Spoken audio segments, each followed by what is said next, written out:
Where your treasure is, there will your heart be also. God has given us unlimited treasures in His Word.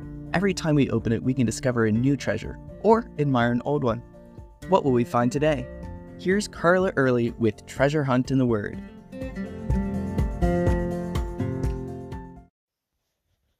I'm a people pleaser by nature. If someone has a problem, I want to fix it. I want to make others feel comfortable and happy. But you can't please all the people all the time, no matter how much you try, can you? And sometimes if you want to please God, no one else in your life seems happy with you. But other times, going the extra mile to please other people pleases God, opens doors, and heals relationships. Paul told the Corinthians, "To the Jews I became a Jew, that I might win Jews. To those who were without the law, as without the law, that I might win those who were without the law. To the weak I became as weak, that I might win the weak. I have become all things to all men, that I might by all means save some." He may have had a bit of people-pleasing nature to him as well. Paul told the Romans, "If it is possible, as much as depends on you, live peaceably with all men." In Acts 21, Paul really lived this out. When he arrived in Jerusalem after his third missionary journey, James, Jesus' half-brother, who was the leader of the Jerusalem church, informed him that the thousands of Jewish Christians in Jerusalem weren't too happy about him telling Gentiles they didn't need to follow the law. James suggested a way that Paul could prove to Jewish believers that he was also a Jew and still followed the law. He hoped this would heal the differences between them. James asked that Paul go with 4 men who had taken a vow and pay their expenses. Though Paul didn't have to do these things, he agreed and followed through because he loved the Jewish Christians and didn't want divisions between them. Not only was he practicing what he preached when he said, "I have become all things to all people," but also what he said about submitting to the authorities God puts over you and submitting to other Christians for the sake of unity. Paul purified himself, which involved 7 days of ceremonial cleansing after being in Gentile territory.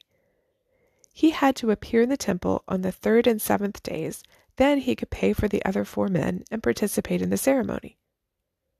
Have you ever needed to be all things to all people? How is this different than compromising your beliefs? It reminds me of a missionary couple in Indonesia who were being honored by the region's tribal chief for the good that they'd done in the community.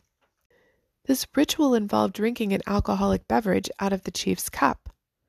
The missionary, being a Christian, did not drink alcohol, but he didn't want to refuse and insult the chief.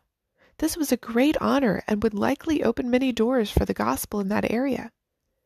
He ended up explaining to the chief that he had made a vow never to drink alcohol.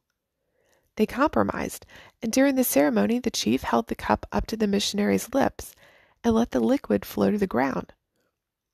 So how can we be all things to all people? For one thing, we can be sensitive to other people's preferences. If it's not a doctrinal issue, even if we don't really agree, we can let it go for the sake of unity. We can respect other Christians' choices of music or worship styles, even though they may not be what we like. We can get on other people's levels, figure out what wavelength someone's brain is on, and tune yourself into that station. One place I go here in town, all the ladies wear long skirts. I have skirts in my closet. Though I'm not confined to wearing skirts myself, I don't mind wearing skirts when I go visit there. And one church I know has quite a lot of people in the older generation there. They find it very offensive when people leading worship wear baggy pants, hats, and have their shirt tail hanging out. To them, that's disrespectful. It wouldn't be too difficult for those leaders to still dress casually, but a little more clean cut with hats off, if only for the sake of respect of the older generation. At home, being all things to all people might be as simple as squeezing the toothpaste from the bottom or making sure both of your socks make it into the hamper. What can you do to bring unity in your church, home, or community? You can contact us at treasurehuntintheword@gmail.com. We'd love to hear the treasures God has given you through His Word. You can listen to other episodes on our website, which you can find in the description below. Thank you for listening, and remember, where your treasure is, there will your heart be also.